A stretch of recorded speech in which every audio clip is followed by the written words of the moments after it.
Hi ವೀಕ್ಷಕರೇ, ರುಚಿ ಅಡುಗೆಗೆ ಸ್ವಾಗತ. ಇವತ್ತು ಹುಳಿ ಹುಳಿ ಖಾರ ಖಾರ ಟೊಮೊಟೊಕಾಯಿ ಚಟ್ನಿ ಹೇಗೆ ಮಾಡೋದು ಅಂತ ನೋಡೋಣ ಬನ್ನಿ. ಇದಕ್ಕೆ ಕಾಯಿ ಟೊಮೊಟೊ ತೊಗೋಬೇಕು. ಫುಲ್ ಕಾಯಿ ಇರಬೇಕು, ಅದು ಹಣ್ಣಾಗಿ ಬಂದಿರಬಾರ್ದು. ಹಸಿಮೆಣಸಿನ್ಕಾಯಿ 5, ಕೊತ್ತಂಬರಿ ಸೊಪ್ಪು ಸ್ವಲ್ಪ, ಕರ್ಬೇವಿನ ಸೊಪ್ಪು ಸ್ವಲ್ಪ, ಬೆಳ್ಳುಳ್ಳಿ ಸ್ವಲ್ಪ. ಈಗ ಟೊಮೊಟೊಕಾಯಿನ ತಗೊಂಡು ಸಣ್ಣದಾಗಿ ಕಟ್ ಮಾಡ್ಕೊಳ್ಳೋಣ. ದಪ್ಪನಾಗಿ ಕಟ್ ಮಾಡಿಕೊಂಡ್ರೆ ಫ್ರೈ ಬೇಗ ಆಗೋದಿಲ್ಲ, ಹಾಗಾಗಿ ಸಣ್ಣದಾಗಿ ಕಟ್ ಮಾಡ್ಕೊಳ್ಳಿ. ಇವಾಗ ಒಂದು ಬಾಣಲೆ ಇಟ್ಕೊಂಡು ಒಂದು ಚಮಚ ಎಣ್ಣೆ ಹಾಕ್ಕೊಂಡು ಹಸಿಮೆಣಸಿನ್ಕಾಯಿ ಹಾಕಿ ಚೆನ್ನಾಗಿ ಫ್ರೈ ಮಾಡಿ ತೆಗೆದಿಟ್ಕೊಳ್ಬೇಕು.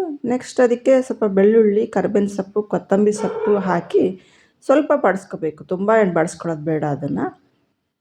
ಈಗ ನೆಕ್ಸ್ಟು ಟೊಮೊಟೊಕಾಯಿನ ಹಾಕಿ ಚೆನ್ನಾಗಿ ಫ್ರೈ ಮಾಡ್ಕೊಳ್ಳಿ. ಕೆಂಪು ಆಗೋಬೇಕದು. ಸ್ವಲ್ಪ ತಳ ಹಿಡಿತಿರುತ್ತೆ, ಆವಾಗವಾಗ ಈ ಥರ ಕೈ ಆಡಿಸ್ತಾ ಇರಿ. ಇವಾಗ ಇದು ಚೆನ್ನಾಗಿ ಫ್ರೈ ಆಗಿದೆ. ಇದ್ರ ಸ್ಟವ್ ಆಫ್ ಮಾಡಿ ಆರಕ್ಕೆ ಬಿಟ್ಬಿಡಿ. ಈಗ ಒಂದು ಜಾರ್ ತಗೊಂಡು ನಾವು ಫ್ರೈ ಮಾಡಿ ಇಟ್ಕೊಂಡಿದ್ವಲ್ಲ, ಹಸಿಮೆಣಸಿನ್ಕಾಯಿ, ಬೆಳ್ಳುಳ್ಳಿ, ಕೊತ್ತಂಬರಿ, ಕರಿಬೇವು, ರುಚಿಗೆ ತಕ್ಕಷ್ಟು ಉಪ್ಪು ಹಾಕ್ಕೊಂಡು ತರಿಬರಿಯ ರುಬ್ಕೊಳ್ಳಿ. ನೋಡಿ, ಈ ಥರ ಇರಬೇಕು.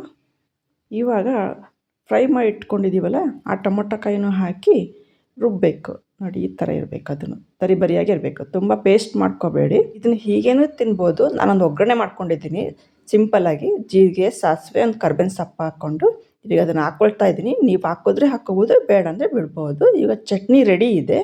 ಚಟ್ನಿನ ಹೀಗೆ ತಿನ್ನೋಕ್ಕಾಗೋದಿಲ್ಲ ಅಲ್ವಾ, ಇದಕ್ಕೊಂದು ಜೊತೆ ಏನಾದರೂ ಮಾಡೋಣ. ಇಲ್ಲೊಂದು ಪಾತ್ರೆಯಲ್ಲಿ ನೀರು, ಉಪ್ಪು ಹಾಕಿ ಬಿಸಿ ಇಟ್ಟಿದ್ದೀನಿ. 1.5 ಗ್ಲಾಸ್ ನೀರು ಹಾಕಿದ್ದೀನಿ ನಾನು. ನೀರು ಚೆನ್ನಾಗಿ ಬಿಸಿ ಆದಮೇಲೆ 1/4 kg ಅಕ್ಕಿ ಹಿಟ್ಟು ಹಾಕ್ಕೊಳ್ಳಿ ನಿಧಾನಕ್ಕೆ. ಇವಾಗ ಆಲ್ರೆಡಿ ನಿಮಗೆ ಗೆಸ್ ಆಗಿರೋದು ನಾನು ಏನು ಮಾಡ್ತಾಯಿದ್ದೀನಿ ಅಂತ. ನಾನು ಅಕ್ಕಿ ರೊಟ್ಟಿ ಮಾಡ್ತಾಯಿದ್ದೀನಿ ನೋಡಿ. ಇವಾಗ ಕುದಿ ಬಂದಿದೆ.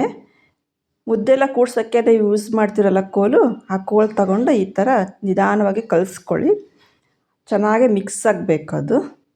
ನೋಡಿ, ಈ ಥರ ಮಿಕ್ಸ್ ಆಗ್ತಾಯಿದೆ. ಈಗ ಮುದ್ದೆ ಥರ ಆಗಿದೆ ಇದು. ಸಾಕು, ಇಷ್ಟಾದರೆ ಆಫ್ ಮಾಡಿಬಿಡಿ ಸಾಕು. ಇದನ್ನು ಒಂದು 5 ನಿಮಿಷ ತಣ್ಣಗಾಕೋಕ್ಕೆ ಬಿಟ್ಬಿಡಿ.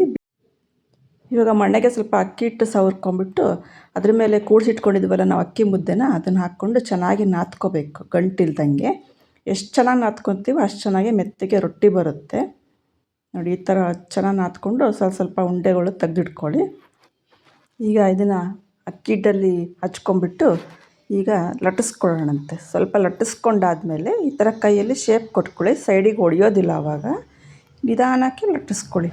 ಹಂಚಿಗೆ ಹಾಕಿದ ತಕ್ಷಣ ನೀರು ಹಾಕಿ ಸವರ್ ಬಿಡಬೇಕು. 1 ನಿಮಿಷ ಲೇಟ್ ಮಾಡಿದ್ರು ರೊಟ್ಟಿ ಬಿಸಿಯಾಗಿರುತ್ತೆ, ನೀರನ್ನು ಹಚ್ಚೋಕ್ಕಾಗೋದಿಲ್ಲ. ಈ ಥರ ನೀರು ಹಚ್ಚಿದ್ರೇ ರೊಟ್ಟಿ ಚೆನ್ನಾಗಿ ಬರೋದು. ಇಲ್ಲ ಅಂದರೆ ಡ್ರೈ ಆಗೋಗ್ಬಿಡುತ್ತೆ. ಹುಷಾರಾಗಿ ಸೈಡಿಂದ ತೆಕ್ಕೊಳ್ತಾ ಬರಬೇಕು. ಸಡನ್ನಾಗಿ ಮಧ್ಯದಿಂದ ಹಾಕಿಬಿಟ್ರೆ ರೊಟ್ಟಿ ಹರಿದೋಗುತ್ತೆ. ನೋಡಿ, ಈ ಥರ ನಿಧಾನವಾಗಿ ಒಂದು ಸೈಡ್ ಆದಮೇಲೆ ಇನ್ನೊಂದು ಸೈಡ್ ತಿರುಗಿಕೊಂಡು ಬೇಯಿಸ್ಕೊಳ್ಬೇಕು. ಸುತ್ತಲೂ ಮಧ್ಯದಲ್ಲಿ ಮಾತ್ರ ಬೇಯಿಸಬಾರ್ದು, ಸುಟ್ಟೋಗುತ್ತೆ. ಸೈಡಿಗೆ ನಿಧಾನವಾಗಿ ತರಿಸ್ಕೊಂಡು ಮಾಡಬೇಕು. ನೋಡಿ, ರೊಟ್ಟಿ ರೆಡಿ ಇದೆ.